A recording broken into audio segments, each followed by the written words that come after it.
بالله من الشيطان الرجيم.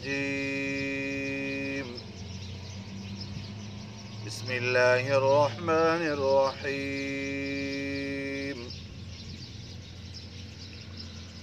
ولله على الناس حج البيت من استطاع إليه سبيلا. صدق الله العظيم. درود شریف پڑھیں. اللهم صل على سيدنا وحبيبنا وشفيعنا محمد وعلى آله وصحابه أجمعين. اسلام کے بنیادی رکن 5 ہیں: توحید، نماز، روزہ، زکوٰۃ، حج.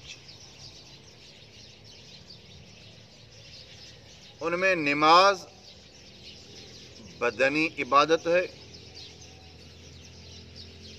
روزہ بھی بدنی عبادت ہے، زکوٰۃ مالی عبادت ہے،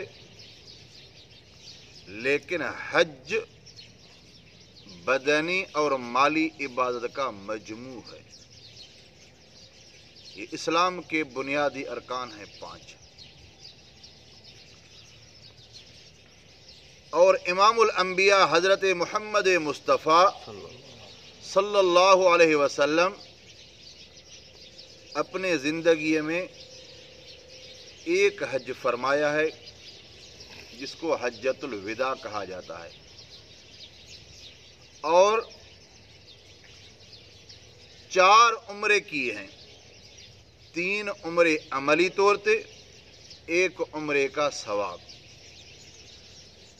جب سن 6 ہجریہ میں حضور اکرم صلی اللہ علیہ وسلم عمرے کرنے کا ارادہ فرمایا، صحابہ اکرام کی جماعت جم غفیر پیغمبر کے ساتھ تھی.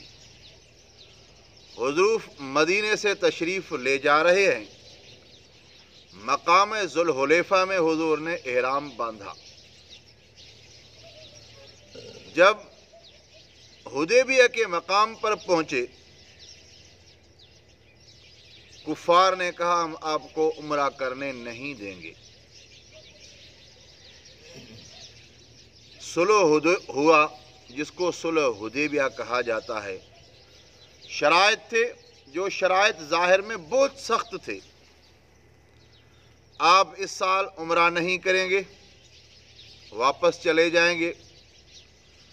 دوسرا شرط یہ تھا اگلے سال آئیں گے، چند لوگ آپ کے ساتھ ہوں گے، ہتھیار اور تلواریں آپ کی میان میں ہوں گی. 3 دن مکہ شریف میں ٹھہریں گے. جو لوگ مکے میں مسلمان ہوں گے آپ وہاں مدینے میں وہاں ان کو نہیں ٹھہرائیں گے. جو العیاذ باللہ اسلام کو چھوڑ کر کفر میں آئے گا وہ مکے میں آ سکتا ہے. سخت شرائط تھی. حضور نے سارے شرائط قبول فرمایا اس سال ہم عمرہ نہیں کریں گے. جو حضور اور صحابہ اکرام جانور لے آئے تھے، ہدیہ لے آئے تھے، قربانی، حضور نے فرمایا اپنے قربانی والے جانور ذبح کرو،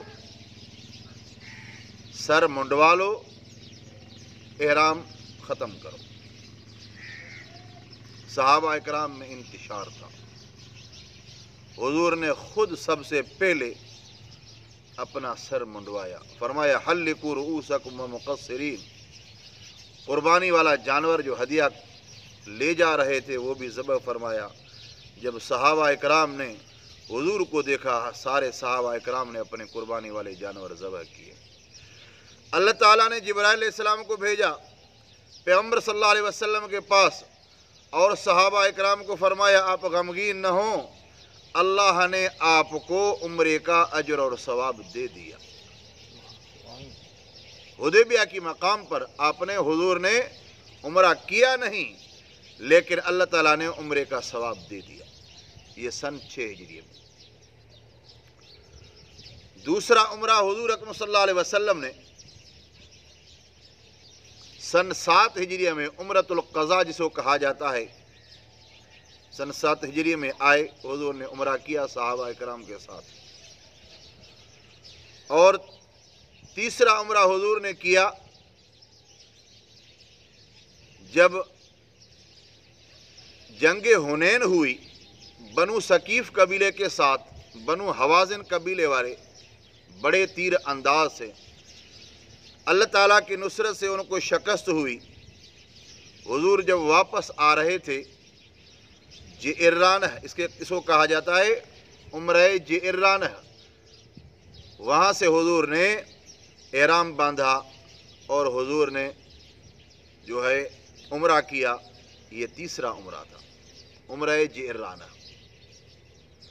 چوتھا عمرہ حضور جب حج کیا سن 10 ہجریہ میں، حضور اکرم صلی اللہ علیہ وسلم صحابہ اکرام کے ساتھ 1.25 لاکھ صحابہ اکرام کے ساتھ حضور نے حج کا ارادہ فرمایا، اور حضور حج اور عمرہ کٹھے کیا۔ جس کو دونوں کٹھے ہوں اس کو حج تمتع بھی کہا جاتا ہے، حج قران بھی کہا جاتا ہے۔ لیکن حج تمتع اور حج قران میں تھوڑا فرق ہے۔ حج تمتع اس کو کہا جاتا ہے جو آدمی عمرے کے لیے احرام باندھے، عمرہ کر کے احرام چھوڑ دے اور پھر حج کے لیے احرام باندھے۔ حج قران اسے کہا جاتا ہے عمرہ کرے، وہی حج احرام پہنا ہوا ہو، اسی احرام کے ساتھ حج کرے، اس کو حج قران کہا جاتا ہے۔ اس لیے حج قران، حج تمتع حج مفرد سے افضل ہے، افضل جو حج ہے وہ حج قران ہے۔ اس لیے حضور نے 4 عمرے کیے، اور صحابہ اکرام کے ساتھ حضور حج کے لیے تشریف لے جا رہے ہیں۔ حضور اکرم صلی اللہ علیہ وسلم کی زبان پر لبیک کی صدا جاری ہے۔ حضور اور صحابہ اکرام فرما رہے ہیں لبیک اللہم لبیک لا شریک لک لبیک ان الحمد والنعمت لک والملک لا شریک لک۔ صحابہ اکرام کی جماعت حضور کے ساتھ حج کے لیے تشریف لے جا رہے ہیں، بڑی جماعت ہے۔ جب سفر پر جا رہے ہیں ایک صحابی اونٹنی سے گر گیا، نیچے گرا جس سے وہ فوت ہو گیا۔ حضور نے فرمایا قافلے کو روکو۔ حضور نے خود ان کی نماز جنازہ پڑھائی، قبر میں نیچے اترے، ان کو دفن کیا، احرام کے ساتھ دفن کیا۔ حضور اکرم صلی اللہ علیہ وسلم نے فرمایا جب اکثر لوگ قبریں سے اٹھیں گے، اپنی قبور سے اٹھیں گے، وہ روتے ہوئے آئیں گے، چلاتے ہوئے آئیں گے۔ فرمایا یہ میرا صحابی جب قبر سے اٹھے گا اس کی زبان پر یہ الفاظ ہوں گے لبیک اللہم لبیک لا شریک لک لبیک ان الحمد والنعمت لک والملک لا شریک لک۔ حضور اکرم صلی اللہ علیہ وسلم نے ارشاد فرمایا دوسرے لوگ اٹھیں گے، ان کے آنسو بہہ رہے ہوں گے، پریشان ہوں گے، یہ میرا صحابی قبر سے اٹھے گا، لبیک اس کی زبان پر ہوگا کیونکہ حج پر جا رہا ہے۔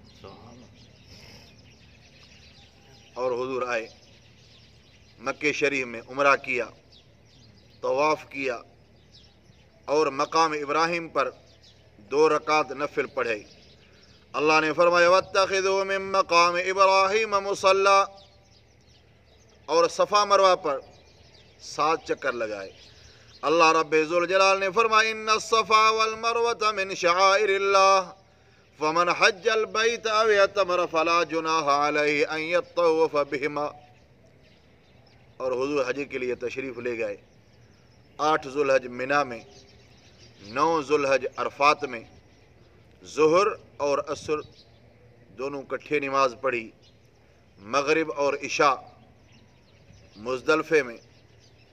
حضور اکرم صلی اللہ علیہ وسلم حج فرما رہے ہیں، صحابہ اکرام کو حضور جن خطاب فرما رہے ہیں، وہ مقام جہاں حضرت آدم علیہ السلام کی دعا قبول ہوئی جبل رحمت عرفات پہ، جب حضرت آدم علیہ السلام نے دعا فرمائی ربنا ظلمنا انفسنا وان لم تغفر لنا وترحمنا لنکونن من الخاسرین، مقام آدم علیہ السلام جہاں حضور اکرم صلی اللہ علیہ وسلم نے فرمایا جو میرا امتی وہاں دعا کرے گا اللہ اس کی دعا قبول فرمائیں گے۔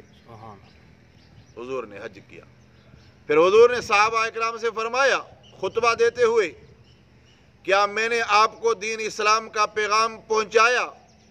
یکمشت سارے صحابہ اکرام سے یہ الفاظ نکلے اللہ کے رسول آپ نے بالکل اللہ کا پیغام پہنچایا، اور فرمایا پیغام پہنچانے کا آپ نے حق ہی ادا کر دیا۔ پھر حضور نے فرمایا آپ پر لازم ہے فَلْيُبَلِّغُ الشَّاهِدُ الْغَائِبَ، جو موجود ہیں ابھی وہ غائبین پر دین پہنچائے۔ اس لیے یہ امت دعوت بھی ہے، امت اجابت بھی ہے، امت دعوت بھی ہے۔ حضور نے حج کیا اور اپنے ہاتھوں سے حضور نے جو ہے اونٹ بھی ذبح کیے، قربانی بھی کی۔ اس لیے اللہ تعالیٰ نے فرمایا لَن يَنَالَ اللَّهُ لُحُومُهَا وَلَا دِمَاؤُهَا وَلَكِنْ يَنَالُهُ التَّقْوَى مِنْكُمْ۔ اللہ تعالیٰ فرما رہے ہیں آپ جو جانور ذبح کر رہے ہیں، قربانی کا گوشت کھا رہے ہیں یا قربانی والا جانور ذبح کر رہے ہیں، یہ رت اور یہ خون اور گوشت ہم اللہ کے پاس نہیں پہنچتا، یہ آپ کی تقوی اور پرہیزگاری ہے، یہ اللہ کے پاس پہنچ رہی ہے۔ یہ نیک عمل اللہ کو بہت پسند ہے۔ حضور نے حج فرمایا، صحابہ اکرام نے حج فرمایا، اور حضور طواف کر رہے ہیں، اپنی اونٹنی پر سوار ہیں، اونٹنی پر سوار ہیں، قصوہ نام ہے، اور صحابہ اکرام سوال کر رہے ہیں۔ حضور نے فرمایا، حضور جن جواب دے رہے ہیں، اور حضور عرفات میں بھی اونٹنی پر سوار ہیں تاکہ ہر ایک صحابی مرد عورت نوجوان بوڑھا حضور کی زیارت بھی کر لے اور جو مسئلے میں مونجھ ہو وہ بھی پوچھ لے۔ اللہ رب ذوالجلال نے فرمایا الحج اشہر معلومات فمن فرض فیہن الحج فلا رفث ولا فسوق ولا جدال فی الحج۔